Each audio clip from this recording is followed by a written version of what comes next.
From his angel to a stranger. The husband I destroyed now belongs to someone else. Help us reach our first 5,000 subscribers. Your support fuels our stories and the people behind them. If you've been moved by this one, let us know in the comments. Now let's begin.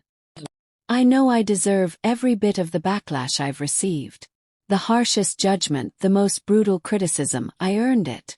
Because what I did, it wasn't just a mistake. It was a betrayal of the purest kind of love I've ever known. My name is Naomi. I'm 31 now, but what I'm about to share happened in my late 20s, when I was still married to Owen. We were together for 5 years, married for 3.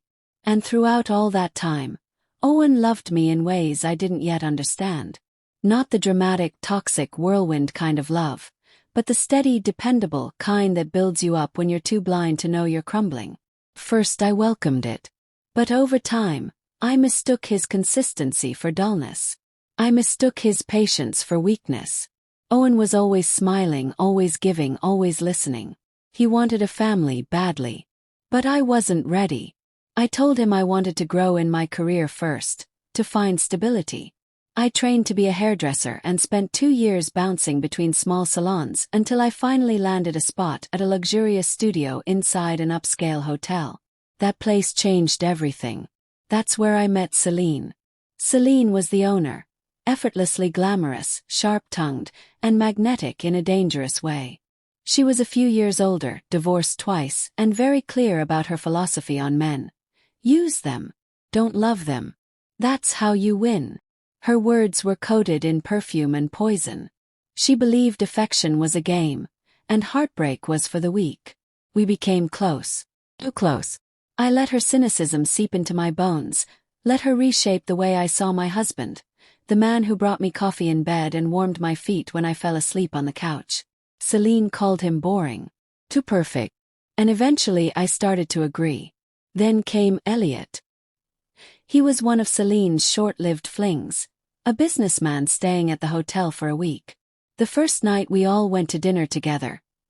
He barely looked at Celine. He looked at me. Complimented my laugh, my dress, the way I stirred my wine. Celine noticed, and she didn't care. "He's all yours," she smirked. I didn't resist. That night I went to his room. Should have stopped there. I told myself it was just one time. But Elliot didn't let go. And I didn't want him to. He promised the world. "Leave your husband. To mine. I'll give you everything." I was drunk on the fantasy. But I didn't have the courage to leave Owen outright. He hadn't done anything wrong, that was the problem. He was still loving. Still kind. Still there. So I came up with a plan. One so vile I can barely believe I went through with it. I asked Celine to seduce him. Yes, you read that right. Give me a reason to leave him, I said. If he cheats, I won't feel guilty. Celine laughed. It was a challenge she gladly accepted. But when she returned the next day, her mood had shifted. He turned me down, she said. Said he loved you. Kept saying your name. For the first time I felt shame. But it wasn't enough to stop me. Celine suggested another plan.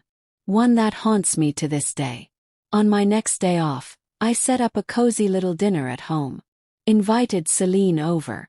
Filled Owen's glass with more wine than usual, laced with something Celine brought. He passed out. We dragged him to the bedroom, undressed him, and laid Celine beside him, just as undressed. Took a photo. The next morning I screamed, accused him through the ring. He was confused. He begged me to listen. Said he didn't remember anything. I refused to believe him. Packed my things and left, and made sure he never saw me cry. I joined Elliot in New York 2 days later. The first 2 months were everything he promised. Lavish gifts, fine dining, endless compliments. But it didn't last. Elliot's charm soon curdled into control. He started policing my clothes, my phone, even my tone of voice. He demanded I end all friendships, forbade me from working. When I found out I was pregnant, I was terrified. Not of the baby, but of him. Elliot forced me to have an abortion. Said a child would ruin his plans. I became a prisoner in his luxury condo, Alone, silenced, empty.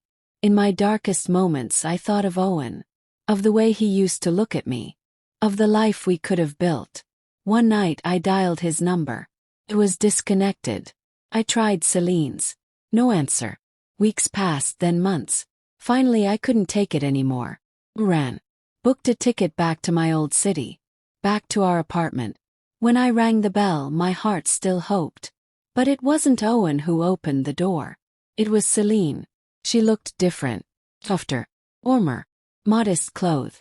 A round belly beneath her sweater. She was pregnant. She invited me in. The apartment had changed.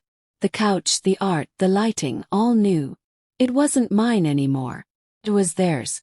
We sat in the kitchen and she told me everything. After I left, she came back to check on Owen. She found him half-conscious in the bathroom, surrounded by painkillers. If she hadn't arrived when she did, he wouldn't have made it. He stayed. She helped him heal. Not out of guilt, but because, as she quietly confessed, she'd fallen for him long ago. And now they were married. 6 months. Expecting their first child. You threw him away, Celine said, her voice gentle but firm. You didn't see his worth. I do. I stared at her, numb. You're pregnant by my husband. She smiled. No, Naomi. I'm pregnant by my husband. And she showed me the ring. She asked me never to contact him again. He didn't want to see me. She made that clear.